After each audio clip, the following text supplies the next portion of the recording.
올드스타들이 사는 동네가 그쪽 아니에요? 그들이 이제 어떻게 보면은 지금의 변화된 부유층의 모습을 상징하는 거죠. 일설에 의하면 근데 그건 실제로 이건희 전 회장이 몸이 굉장히 안 좋았고 박원순 서울시장이 그래서 계속 그 얘기를 한 거예요. 여기 한남동이랑 연결되는 부촌 내 연결 지점으로서 여기 땅 장사해야 된다라는 얘기 계속했고 서울에 중산층도 살 데 없다. 왜냐면 미군 부지는 주인이 없어요. 한 번도 대한민국 땅이었었던 적이 없거든요. 그렇게 되면 이 땅이 반환이 되면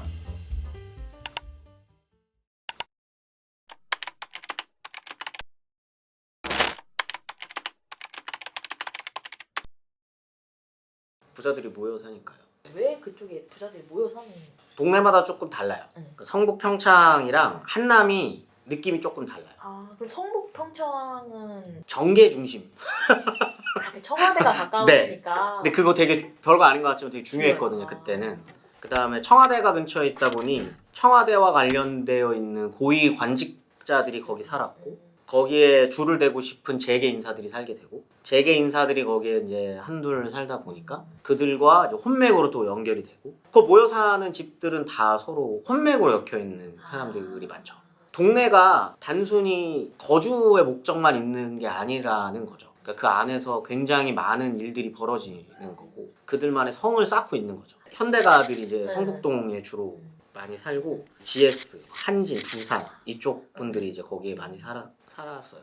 한남 이태원이 성북평창보다 훨씬 오래된 동네입니다. 아 진짜요? 네네. 한남 이태원은 전통이 굉장히 오래된 일제시대 때 만들어진 거. 남산 주회도로라고 지금의 기준으로 서울의 지리를 판단하시면 안 돼요. 지하철 타면 이태원 가잖아요. 네. 일제 시기에 그 청계천에서 이태원 가려면 어떻게 가야겠어요? 남산을 넘어가야 돼요. 굉장히 멀리 있는 곳입니다. 그래서 여기가 어느 정도 느낌이냐면 비벌리 힐즈 같은 곳이에요. 교외 전원주택 단지를 만들려고 했던 거예요. 남산 주회도로인 거니까 남산 자락에 있어요. 공기도 좋아요. 앞에 한강이 보여요.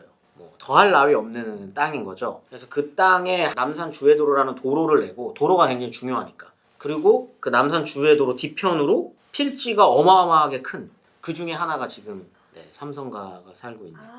일제시대 때 터를 닦아놓고 일정 정도 지어지기도 했지만 아직 다 완성은 안 됐었거든요. 이 30년대 후반에 만들어지는 건데 여기는 주거용으로 이만큼씩 이렇게 팔아야 돼 라고 해서 필지는 나눠놓고 30년대 후반이 되면은 전쟁을 해요. 일본이 중일전쟁이랑 태평양전쟁을 40년대 들어가면 시작하기 때문에 돈이 없어서 필지만 나눠놓고 안 지었단 말이죠. 그리고 해방이 된 거예요. 그러면 이 땅을 그래서 뭐라 그러냐면 적산이라고 불러요.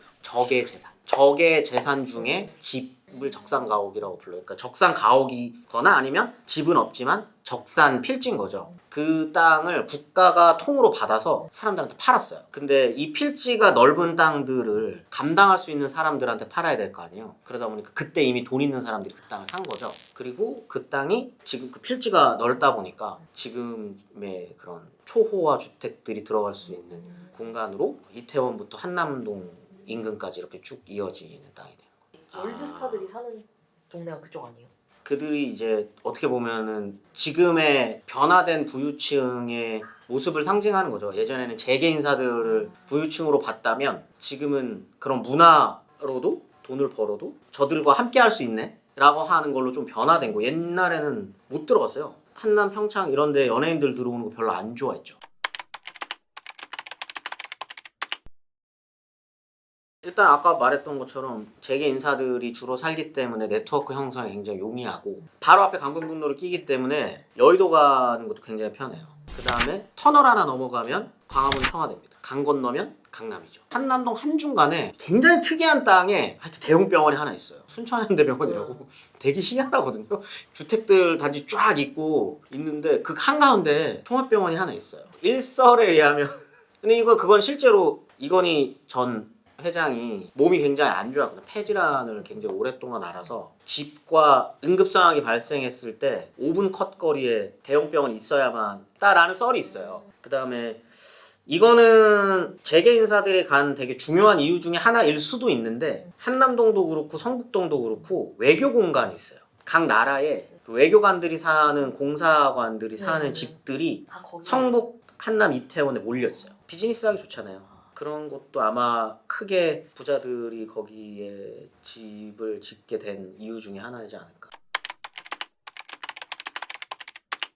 부촌은 성벽이 두터워질 거라고 생각을 해요. 그다음 요즘에 지어지는 그 부촌도 혹시 가보셨나요? 나인원 한남이나 지나가면서 들어간 부지는 못 들어가요. 그래서 말씀드린 거예요. 들어갈 수가 없거든요. 근데 이게 뉴욕만 가더라도 부유층들이 사는 동네라고 딱 하면 똑같죠. 뭐 한국도 마찬가지겠지만 여기는 사유지입니다라고 써져 있거든요. 그래놓고 그 안에 자기네들의 공원, 자기네들만 즐길 수 있는 문화적인 무엇 만들어 놓고 자기네들끼리 사는 거죠. 저는 한국도 점점 그렇게 되고 있는 것 같거든요. 즐길 수 있는 성을 만드는 거죠. 그래서 그 경계는 높아지겠죠. 그렇게 변해갈 것 같고, 공유수면이라고 혹시 아시나요? 저 잘 몰라요. 원래 그냥 강이에요, 강. 근데 뚝을 만들면 여기 강이 있고 여기 땅이 있잖아요. 근데 여기에다 뚝을 만들어요. 막아지잖아요. 그럼 땅이 생기는 거예요. 근데 그걸 언제 발견하냐면 강변북로를 만들면서 발견을 해요. 내선순환도로를 이렇게 만들어 봤더니 땅이 생긴 거예요. 가장 대표적인 땅이 동부이촌동이거든요. 도로도 냈는데 땅도 생긴 거죠. 근데 물인데 땅이 생겼잖아요. 그럼 이 땅은 누구 땅이겠어요? 국가 땅이죠. 네. 그러니까 그거를 기업에 파는 거예요. 그러니까 서울에 향후 잭팟을 2개 봐요. 보통 하나가 미군 부지고요.